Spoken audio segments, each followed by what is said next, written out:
Okay राजा बेटा, attention please. आज के इस लेक्चर में हम बात करेंगे अमेबा की। ठीक है जी, आपको पता है कि हमारा प्यारा सा यूनिट इंट्रोडक्शन टू बायोलॉजी चल रहा है, जिसमें अब तक हमने बहुत सारी बातें कर ली है। ठीक है जी, अच्छा रिवीजन का भी बाद में करेंगे। हम अभी जो डिस्कस कर रहे हैं वो डिस्कस कर रहे हैं types of cell on the basis of number and organisation. फिर से बोलता हूँ, types of cells on the basis of types of organism. They are types of organism on the basis of number of cell and their organisation. तो हमारे पास तीन तरीके के ऑर्गेनिज्म होते हैं। We have unicellular, we have colonial organism and we have multicellular side by side. Unicellular ऐसे kind के ऑर्गेनिज्म जो कि सिंगल सेल बेस्ड हैं, जिनमें सिंगल सेल मौजूद है। ठीक है जी, हम उसमें भी टिपिकल एग्जांपल अमेबा की डिस्कस कर रहे हैं। ठीक है जी, अच्छा अमेबा सबसे पहले तो इसकी हैबिटेट देख लेते हैं कि ये कहाँ पर मौजूद होता है। मैंने पहले आपको पता होगा कि हमारे अर्थ पर दो तरह का वाटर होता है। कौन कौन सा? एक होता है मेरीन और दूसरा होता है फ्रेश वाटर। ठीक है जी, एक मेरीन और दूसरा फ्रेश वाटर। मेरीन वाटर जिसके अंदर अमाउंट ऑफ साल्ट ज्यादा as compare to the fresh water. अच्छा, ये जो अमेबा है, इस अमेबा को फ्रेश वाटर में रहना ज्यादा पसंद है। ये फ्रेश वाटर में रहता है और फ्रेश वाटर में भी जो शेलो वाटर है, शेलो वाटर समझते हैं आप, यानी कम गहरा पानी, कम गहरे पानी की जो मड होती है, मड यानी मट्टी या कीचड़, उसके अंदर ये बेस्ट फ्लरिश करता है, वहां रहता है, वहां खाता पीता है। क्या खाएगा पिएगा वो अभी हम बाद में देखते हैं। ये यूनिसेलुलर है। यूनिसेलुलर का मतलब एक सेल पर बेस्ड है। अच्छा, इसका सेल कौन सा है, प्रोकैरियोट या यूकैरियोट? यूकैरियोट। जब हमने टर्म यूकैरियोट कह दिया ना, तो इसका मतलब क्या होता है? इसके पास न्यूक्लियर मेम्ब्रेन है। Very good. कल मेरा मतलब है पिछले लेक्चर्स में हमने बात की कि अलग अलग टाइप के ऑर्गेनिजम्स होते हैं। ठीक है, कौन कौन से ऑर्गेनिजम्स होते हैं पता है आपको? There is bacteria, very good, there is protozoa, there is fungi, plants and animals. Human का है? अच्छा, एनिमल्स के साथ चलें, ठीक।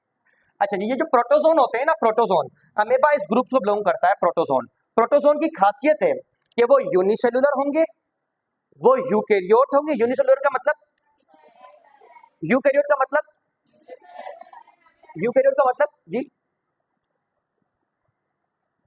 यूकैरियोट का मतलब जिसके पास न्यूक्लियर मेम्ब्रेन मौजूद हो। ठीक है, अच्छा ये यूनिसेलुलर यूकैरियोट है, लेकिन इनका मोड ऑफ न्यूट्रिशन, खाना खाने का अंदाज अलग अलग होता है। ठीक है जी, मिक्स, वेरी गुड, मिक्सोट्रॉप। मिक्सोट्रॉप का मतलब ऑटोट्रॉप प्लस हेटरोट्रॉप। जब आपको चीजें बताई जाती हैं और वो आप सही बताते हो तो बड़ा ही मजा आता है, हमें एटीपी मिलती है, एनर्जी मिल जाती है। चलें जी, तो ये मिक्सोट्रॉफ है, ये बातें हमें मालूम है इसके बारे में। इसकी हैबिटेट हमने देख ली, अब इसका स्ट्रक्चर देखने जा रहे हैं। सबसे पहले बाहर से इसको देखते हैं। इसकी बॉडी जो है वो बाउंडेड है by by cell membrane. Cell membrane, इसकी बॉडी कवर्ड है सेल मेम्ब्रेन से। सेल मेम्ब्रेन की दो लेयर्स होती हैं। अच्छा, कल हमने ये भी डिस्कस किया था कि जो अमेबा है, अमेबा की शेप इरेगुलर है। उसका रीजन क्या है? Very good, pellicle. पेलिकल क्या है? What is pellicle? Pellicle it is a, no, cell wall नहीं। पेलिकल एक प्रोटीन की बनी हुई मेम्ब्रेन होती है, जिसकी वजह से जो जिन सेल्स पर मौजूद होगी उनकी शेप फिक्स होगी, और जिन पर नहीं होगी ना तो उनकी शेप फिक्स नहीं होगी। क्योंकि अमेबा के पास पेलिकल नहीं है, डेट्स व्हाई इसकी शेप भी फिक्स नहीं है। ठीक है राजा बेटा, चल। अच्छा, ये यूनिसेलुलर है, तो एक बात आप अपने दिमाग में रखिएगा, ना इसके पास टिश्यू होगा, ना इसके पास ऑर्गन होगा, ना इसके पास ऑर्गन सिस्टम होगा। इसके अंदर एक ही सेल है, उस एक सेल के अंदर ही सारे प्रोसेस होंगे। सबसे पहले हम देखते हैं किस तरीके से ये रेस्पिरेशन का फिनोमिनन परफॉर्म करता है। रेस्पिरेशन समझते हैं आप? क्या होता है रेस्पिरेशन का मतलब? वेरी गुड, पूरा पूरा कॉन्सेप्ट, वेरी गुड। सेल जिस प्रोसेस से एनर्जी रिलीज करता है उसे हम रेस्पिरेशन कहते हैं। इसमें होता क्या है बेसिकली, ग्लूकोज कंबाइन होता है ऑक्सीजन के साथ और हमें क्या, कार्बन डाइऑक्साइड देता है और वाटर। अच्छा, अब इस प्रोसेस से एनर्जी मिलती है। इस प्रोसेस के लिए हमें क्या क्या चाहिए? एक क्या चाहिए इसको, और दूसरा ग्लूकोज। देखते हैं ये ग्लूकोज कहां से लेता है सबसे पहले।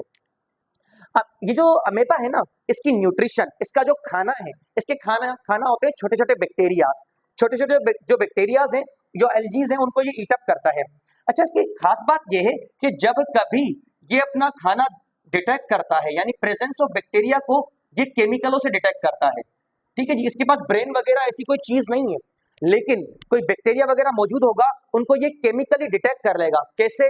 इसकी बॉडी के ऊपर केमिकल रिसेप्टर होते हैं, ये वाले स्ट्रक्चर आपको दिख रहे हैं, ये केमिकल रिसेप्टर हैं, ये बैक्टीरिया से रेडिएट होने वाले सब्सटेंस को डिटेक्ट कर लेते हैं और पता लगा लेते हैं कि भाई ये खाना है। जिस तरह टाइम पे इनको पता चला कि ये हमारा खाना है, ठीक है जी, और इन्होंने डिटेक्ट कर लिया इस चीज को, इनकी बॉडी से एक स्ट्रक्चर जो है वो बाहर निकलेगा। वो स्ट्रक्चर उस पूरे बैक्टीरिया को अपने घेरे में ले लेगा। जो स्ट्रक्चर ये किसी चीज पर कवर करने के लिए निकालते हैं अपनी बॉडी से, उसे हम सीडोपोडिया कहते हैं। ये आपको दिमाग में रखना है, pseudopodia. What is pseudopodia? Pseudopodia it is a false membrane, ठीक है जी, जो कि अमेबा जो है रिलीज करता है अपने खाने को अपनी बॉडी के अंदर लेने के लिए। ठीक है, सीडोपोडिया कहलाता है। एक बार फिर से देखते हैं, सीडोपोडिया जब कभी अमेबा को ये अंदाजा हो जाए कि मेरा फूड मेरे ना सराउंडिंग में अवेलेबल है, तो इसकी बॉडी से एक एक्सटेंशन निकलती है, एक उभरा हुआ स्ट्रक्चर निकलता है, और वो उभरा हुआ स्ट्रक्चर इसका जो फूड है उसको अपनी बॉडी के अंदर ले लेगा। उसे हम क्या कहते हैं? सीडोपोडिया। इसको सीडोपोडिया ही क्यों कहते हैं वो समझे आप। सीडो वर्ड का मतलब होता है फॉल्स, पोडिया का मतलब है फुट। ये एक पाँव जैसा दिखने वाला स्ट्रक्चर है, एक्चुअल में पाँव नहीं है, ठीक है, निकलता बॉडी से पाँव की तरह है, दैट्स व्हाई इसको सूडोपोडिया कहते हैं। ये बात आ रही है समझ में? सीडोपोडिया के रिजल्ट में क्या होगा, इसकी बॉडी में कौन आ जाएगा जो कि इसके लिए क्या है? Delicious food. बैक्टीरिया इसकी बॉडी में आएगा ना, तो उसका ग्रैंड वेलकम करने के लिए, इसके पास कुछ सब्सटेंस होते हैं जिन्हें हम क्या कहते हैं? लाइसोजाइम। लाइसोजाइम मौजूद होते हैं, लाइसोजाइम।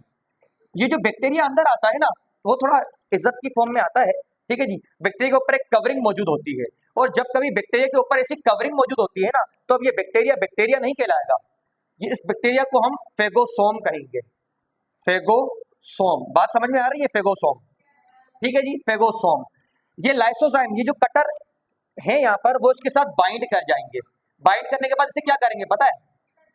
कट कर देंगे इनटू स्मॉलर पीसेस। कुछ देर के बाद ये जो बैक्टीरिया इस फॉर्म में आया था, उसके ऐसे ऐसे टुकड़े हो जाएंगे, ठीक है जी। और ये टुकड़े ही जो है ना, टुकड़े ये फाइनली ग्लूकोज की शक्ल इख्तियार कर लेंगे। तो ग्लूकोज तो इसको यहाँ से मिल जाएगा, ग्लूकोज तो इसको इस तरीके से यहाँ से मिल जाएगा। अब क्या चाहिए इसे? ऑक्सीजन। देखिए राजा बेटा, मैंने आपको बताया कि इसको सबसे पहले एनर्जी रिलीज करवाने के लिए एक तो ग्लूकोज चाहिए, दूसरा ऑक्सीजन चाहिए। ग्लूकोज हासिल करने के लिए इसकी जो न्यूट्रिशन है वो है बैक्टीरिया। बैक्टीरिया को ये किस फॉर्म में अपनी बॉडी के अंदर लाया? फेगोसोम। कौन कंबाइन हो गए उसके साथ? लाइसोजाइम ने क्या किया उसके साथ? ब्रेक कर दिया, और ब्रेक करने के बाद वो रिलीज हो गया। ये इसकी डाइजेशन होती है पूरी, ये इसकी डाइजेशन है, क्योंकि सेल के अंदर हो रही है ना, दैट्स व्हाई इसकी डाइजेशन को इंट्रासेल्युलर डाइजेशन कहा जाता है। Intracellular, intra word refers to the interior to the cell, inside the cell, ठीक है जी। इंट्रा, इनसाइड सेल हुई है ना डाइजेशन। डाइजेशन का मतलब ये होता है किसी बड़े पीसेस को, बिग पीसेस को स्मॉलर पीसेस में ले आना, that is what is called the digestion that we have. तो इसके अंदर जो डाइजेशन है वो इंट्रासेल्युलर है, एमसीक्यूज बनता है सीधा सीधा। आ रही है बात समझ में? अब तक मैंने आपको सिर्फ और सिर्फ इसकी हैबिटेट क्या है वो समझाई है, किस ग्रुप से ये बिलोंग करता है वो समझाया है, इसकी ऑर्गेनाइजेशन क्या है, सेल की नेचर क्या है ये समझाई है, किस तरीके की ये न्यूट्रिशन लेता है वो आपको समझाइए, डाइजेशन कैसी है इसके अंदर वो समझाया है। ग्लूकोज इसको मिल गया, आप इसको क्या चाहिए? ऑक्सीजन। इसकी बॉडी को कवर करने वाली कौन सी मेम्ब्रेन थी? Cell membrane. सेल मेम्ब्रेन के थ्रू ही ऑक्सीजन बॉडी के अंदर डिसॉल्व हो जाता है। पता है ऐसा क्यों होता है? क्योंकि ऑक्सीजन की मिकदार बाहर होती है ज्यादा, हायर कंसंट्रेशन होती है ऑक्सीजन की, और इसके सेल के अंदर ऑक्सीजन की कंसंट्रेशन होती है लोअर, ठीक है जी। जब कभी कोई चीज अपनी हायर से लोअर कंसंट्रेशन की तरफ मूव करती है, जब कोई चीज या गैस अपनी हायर कंसंट्रेशन से लोअर कंसंट्रेशन की तरफ मूव करती है, तो इस प्रोसेस को हम डिफ्यूजन कहते हैं। तो डिफ्यूजन की मदद से इसकी बॉडी के अंदर ऑक्सीजन आ जाएगा। ये बात आ रही है समझ में या नहीं? डिफ्यूजन का मतलब क्या होता है राजा बेटा? जब कोई चीज अपनी हायर कंसंट्रेशन से कहां मूव कर जाए। ऑक्सीजन की हायर कंसंट्रेशन कहां थी? बाहर, इसके एक्सटर्नल एनवायरनमेंट में, और बॉडी के अंदर कम थी। अच्छा, इसके पास अब क्या क्या आ गया? एक तो ग्लूकोज आ गया, दूसरा क्या आ गया? ये दोनों होंगे कंबाइन, और इनके रिजल्ट में क्या बनेगा? और दूसरा राजा बेटा ये जो कार्बन डाइऑक्साइड यहाँ पे बना है ना, ये इसकी बॉडी के लिए सही नहीं है, ये बॉडी से रिमूव होना चाहिए। इसको बॉडी से रिमूव करवाने के लिए भी सेम रास्ता इख्तियार करेगा ये कार्बन डाइऑक्साइड, सेल मेम्ब्रेन के थ्रू ये पास हो जाएगा। अच्छा मुझे आप बताएं, कार्बन डाइऑक्साइड की कंसंट्रेशन ज्यादा कहाँ है, सेल के अंदर बाहर? कहाँ ज्यादा है? कार्बन डाइऑक्साइड की कंसंट्रेशन, CO2 की कंसंट्रेशन ज्यादा कहाँ है, अंदर या बाहर? अंदर वाले कितने हैं? अंदर वाले कहाँ है, बाहर या डोंट नो? डोंट नो, ठीक है। चले जी, अंदर ज्यादा होती है, अंदर कंटिन्यूसली कार्बन डाइऑक्साइड बन रहा है। अच्छा जी, तो अंदर कंसंट्रेशन ज्यादा है तो यहाँ पर हायर हो गई, और बाहर क्या हो गई? इस प्रोसेस को क्या कहेंगे? जब कोई चीज डिफ्यूजन, ऑस्मोसिस अलग कॉन्सेप्ट आते हैं उस पर, ठीक है जी। दिमाग में बात रखिए, जब कोई चीज हायर से लोअर की तरफ मूव करती है, अगर वो गैसेस हैं, मार्क माय वर्ड्स, तो वो डिफ्यूजन होगा, और अगर वो वाटर है तो वो ऑस्मोसिस कहलाता है। राजा बेटा अब आप याद रखिएगा इन चीजों को, ठीक है जी। किसका? हाँ, उस पे आते हैं इंडिविजुअली वन बाय वन, ये प्रोसेस साथ साथ समझते रहेंगे तो आता रहेगा। हमने सिर्फ इसकी सेल मेम्ब्रेन समझ ली है, और मैंने आपको ये कीमो रिसेप्टर, केमिकल वाले रिसेप्टर समझा दिए। चलें जी, अच्छा जी, और इसके अलावा ये भी तो समझ ली, ये कौन सी चीजें थी इसके बॉडी के अंदर? लाइसोजाइम। अच्छा, तो बेसिकली सेल मेम्ब्रेन ने क्या काम किया? सेल मेम्ब्रेन ने किसको एंट्री अलाउ की और एग्जिट किसको अलाउ की? Carbon dioxide. इस प्रोसेस को गैसेस एक्सचेंज कहा जाता है। तो गैसेस एक्सचेंज करने के लिए कौन है इनकी बॉडी के अंदर? किसके थ्रू होगा? हमारी बॉडी में कौन करता है gases exchange? Lungs. Very good. चलें जी, अच्छा अब क्या बचा? अब बचा क्या इसकी बॉडी के अंदर? क्या बेटा देखें, एक्सक्यूज मी, वाटर बचा। वाटर कंटिन्यूसली इसकी बॉडी के अंदर बढ़ता रहता है। ये बड़ा हुआ वाटर का अमाउंट भी सही नहीं होता। जो वाटर यहाँ पे प्रोड्यूस होता है ना, वाटर कहता है भाई कार्बन डाइऑक्साइड तो चला गया, अब मैं क्या करूँ अकेला? मैं एक और स्ट्रक्चर के अंदर चले जाता हूँ, इस ब्लू वाले स्ट्रक्चर के अंदर। पता है इस स्ट्रक्चर का नाम क्या है? इस स्ट्रक्चर का नाम है contractile vacuole. Contractile vacuole. Continuously इसके अंदर वाटर आके स्टोर हो रहा होगा, और एज सून एज ये वाटर से फुल हो गया, जैसे ही ये वाटर से फुल हुआ ना, तो ये यहां से जाएगा आगे और सेल मेम्ब्रेन को ढूंढेगा, वहां होगा बस्ट, और वाटर मॉलिक्यूल को बाहर रिलीज कर देगा। ठीक है जी, तो इस तरीके से वाटर का अमाउंट भी रेगुलेट हो जाएगा। फिर से रिपीट करते हैं, इनको चाहिए था ग्लूकोज, जो कहां से आया? इनको चाहिए था ऑक्सीजन, कहां से आया? इनको इस रिजल्ट में कार्बन डाइऑक्साइड सिंथेसाइज हुआ, कहां गया वो? किसके थ्रू गया? और क्या प्रोड्यूस हुआ कार्बन डाइऑक्साइड के साथ? वाटर का अमाउंट बढ़ जाना भी सही नहीं होता, उसके अमाउंट को भी मेंटेन रखना है। तो वाटर किसके अंदर डिसॉल्व चला जाएगा और बॉडी से रिमूव हो जाएगा। जब वाटर के अमाउंट को कोई स्ट्रक्चर या प्रोसेस रेगुलेट कर रहा होता है, जब कोई प्रोसेस वाटर के अमाउंट को रेगुलेट कर रहा होता है, तो उसे हम ओस्मो रेगुलेशन कहते हैं। Osmoregulation, osmoregulation. राजा बेटा इसको ओस्मो रेगुलेशन कहा जाता है। ठीक है जी। अच्छा, वाटर जो है ना, वाटर बड़ा काइंड है, वाटर अकेला नहीं जाता, वो अपने साथ, बातें आ रही है समझ में? ओस्मो रेगुलेशन, जब कभी कंसंट्रेशन ऑफ वाटर को मेंटेन किया जाता है, ठीक है जी, सेल में वाटर बढ़ जाता तो ये बर्स्ट हो जाता, ऐसा तो नहीं हुआ ना, वाटर जो बढ़ा वो बॉडी से निकाल दिया।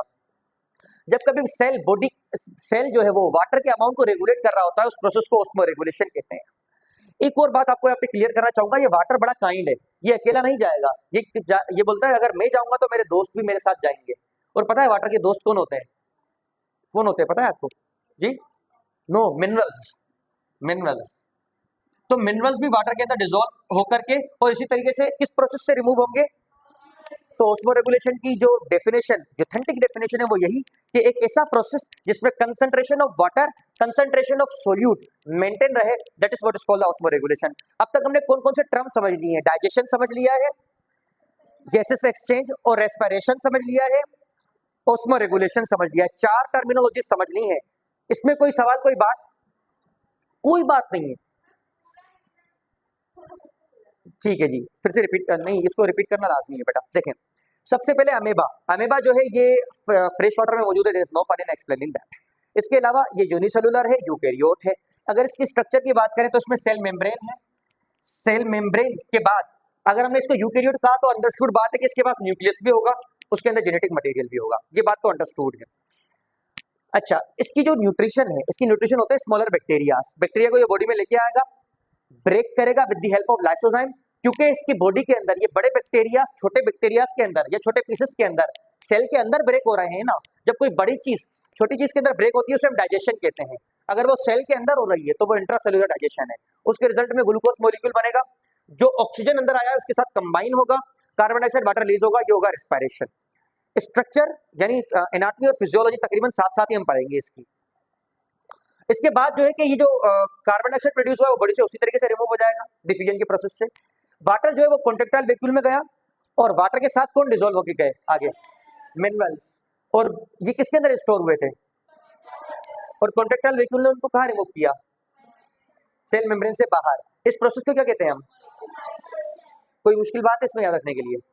एक बार आप फिर से लेक्चर देखेंगे, ठीक है, शाम में चाय वाय पी करके एक बार फिर से लेक्चर्स देखिएगा, आपको जरूर चीजें समझ में आएंगी। बेटा मैं मानता हूँ ये डाइजेशन, ऑस्मोरेगुलेशन, रिस्पायरेशन, ये अलग अलग चैप्टर्स हैं। जब वो एक ही लेवल पे आप पढ़ रहे तो कंफ्यूजन तो होगी ना, एक बार में होगी, एक बार फिर से सुनोगे ना आपको जरूर चीजें समझ में आएंगी, ट्रस्ट में बेटा। अच्छा जी, यहाँ तक तो हो गया इसका ये ऑस्मोरेगुलेशन का फिनोमेनन। अब सवाल यहाँ पे जो है ना, जो बच्चे होते हैं ना वो सवाल करते हैं कि सर ठीक है कॉन्ट्रेक्टाइल वैक्यूल ब्रेक हो गया, अब जो वाटर आएगा वो कहाँ जाएगा? तो हम कहते हैं कि एक और कॉन्ट्रेक्टाइल वैक्यूल यहाँ पे बन जाएगा। वो कहते हैं कि कॉन्ट्रेक्टाइल वैक्यूल बनाता कौन है?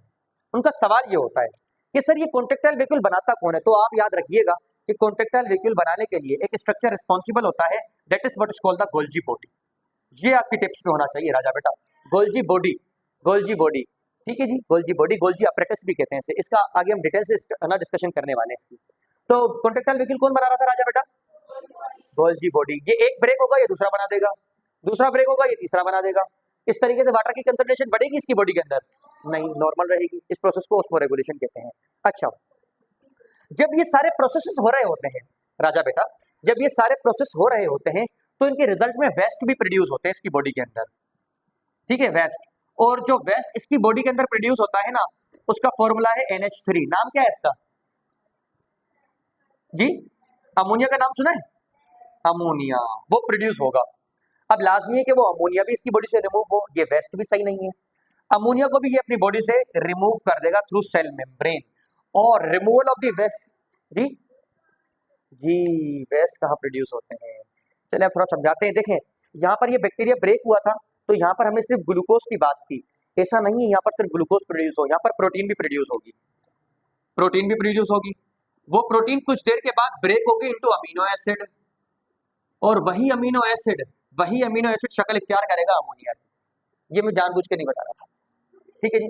ये अमोनिया जो है, ये अमोनिया बना है तो ये भी रिमूव होना है ना, ये भी रिमूव होगा। और बेटा जब कभी वेस्ट बॉडी से रिमूव हो रहा होता है तो उस प्रोसेस को हम क्या कहते हैं? Excretion. Good student should know it is excretion. तो अब तक हमने कौन कौन से टर्म पढ़ लिए हैं, एक बार सम अप करते हैं उन सबको। सबसे पहले हमने क्या समझा था? डाइजेशन, उसके बाद रेस्पिरेशन, देन और ऑस्मोरेगुलेशन, वेरी गुड, और एक्सक्रीशन, उसके बाद अच्छा जी एक्सक्रीशन।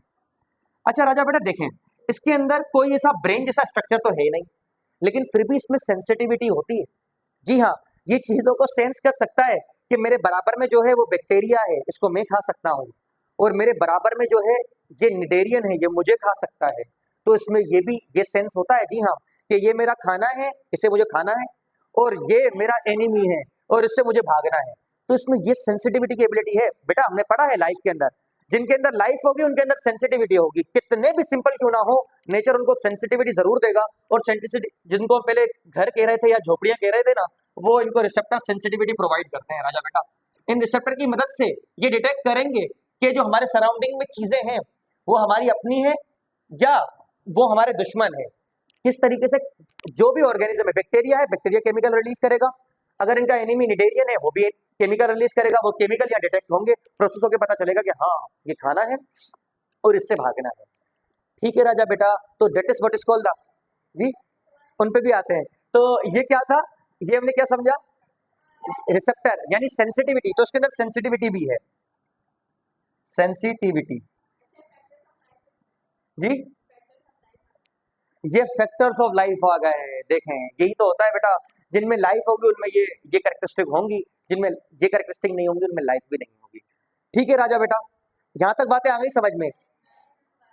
जी जी जरूर बेटा। देखें, आपको ये बात समझ में आई कि अमेबा इस चीज को डिस्टिंग्विश कर पाता है कि ये मेरा खाना है, फूड है, और ये मेरा एनिमी है। इस चीज को ये डिस्टिंग्विश कर पाता है। किस चीज से कर पाएगा? रिसेप्टर के थ्रू कर पाएगा। ठीक है जी। अच्छा, ये रिसेप्टर डिटेक्ट करते हैं केमिकल्स को। देखो बेटा, अगर बैक्टीरिया है ना, अगर बैक्टीरिया है तो वो भी केमिकल प्रोड्यूस करेगा, अगर इनका एनिमी है कोई तो वो भी जो है वो केमिकल प्रोड्यूस करेगा। वो केमिकल यहाँ पर डिटेक्ट होंगे, पता चल जाएगा कि ये फूड है और ये निडेरियन है। निडेरियन यानी कीड़े होते हैं छोटे जो उनको खाते हैं। ठीक है जी, और उनसे ये भाग जाएंगे। एक प्रोसेस समझा देता हूँ last, that is what is called reproduction. Reproduction भी तो समझना है ना भाई, इतना काम जब कर रहा है तो ये रिप्रोड्यूस भी तो करेगा। रिप्रोडक्शन परफॉर्म करने के लिए, रिप्रोडक्शन का फिनोमेनन इसमें बड़ा सिंपल है। अमीबा ने खाना खाया, अपनी मेटाबॉलिज्म कैरी आउट किया, रिस्पायरेशन का फिनोमेनन परफॉर्म किया, टेम्परेचर सही, वेरी गुड। इससे इसके बाद जी हाँ, अमेबा ने जब ये सारी चीजें कैरी आउट कर ली ना, तो ये अमेबा ब्रेक हो जाएगा और एक अमेबा से दो अमेबा बन जाएंगे। ठीक है जी। जब एक अमेबा दो अमेबा में ब्रेक हो जाता है ना, तो इस काइंड की डिवीजन को हम बाइनरी फिजन कहते हैं। इस टर्म को समझना बड़ा लाजमी है, बाइनरी फिजन। देखो राजा बेटा, बाइनरी वर्ड का मतलब होता है टू, टू फिजन का मतलब होता है ब्रेक होना। बाइनरी वर्ड का मतलब है टू, फिजन का मतलब ब्रेक होना। अमेबा कितने पीसेस में डिवाइड हो गया, दैट्स व्हाई बाइनरी फिजन। अच्छा, आप मुझे बता सकते हो ये असेक्सुअल रिप्रोडक्शन है या सेक्सुअल? कैसे? क्योंकि इसमें ये वन पेरेंट है। ठीक है, असेक्सुअल रिप्रोडक्शन जल्दी होती है, एनर्जी का खर्चा नहीं होता है, जल्दी से अगली जनरेशन आ जाती है। जितने भी इंडिविजुअल आएंगे ना, ये इसकी कार्बन कॉपी होंगे, लेकिन राजा बेटा अगेन वेरिएशन नहीं होगी, और वेरिएशन नहीं होगी तो इवोल्यूशन नहीं होगी, उसका कोई फायदा भी नहीं है। ठीक है राजा बेटा, तो ये कुछ कॉन्सेप्ट थे इस अमेबा के बारे में। बिल्कुल, वो इसके बाद जो काम इसने सारे किए ना, वो सारे काम ये करेंगे, ये सारी कैरेक्टरिस्टिक, और अगर फूड अवेलेबल होगा तो वो भी डिवाइड करेंगे। इस तरीके से इसकी जनरेशन कंटिन्यू रहेगी। कहा जाता है बाइनरी फ्यूजन 20 मिनट्स में, हर 20 मिनट्स के बाद बाइनरी फ्यूजन होती है। ठीक है राजा बेटा, कोई सवाल कोई बात? कोई सवाल नहीं है। चलें, अब आपसे मुलाकात होगी नेक्स्ट लेक्चर में।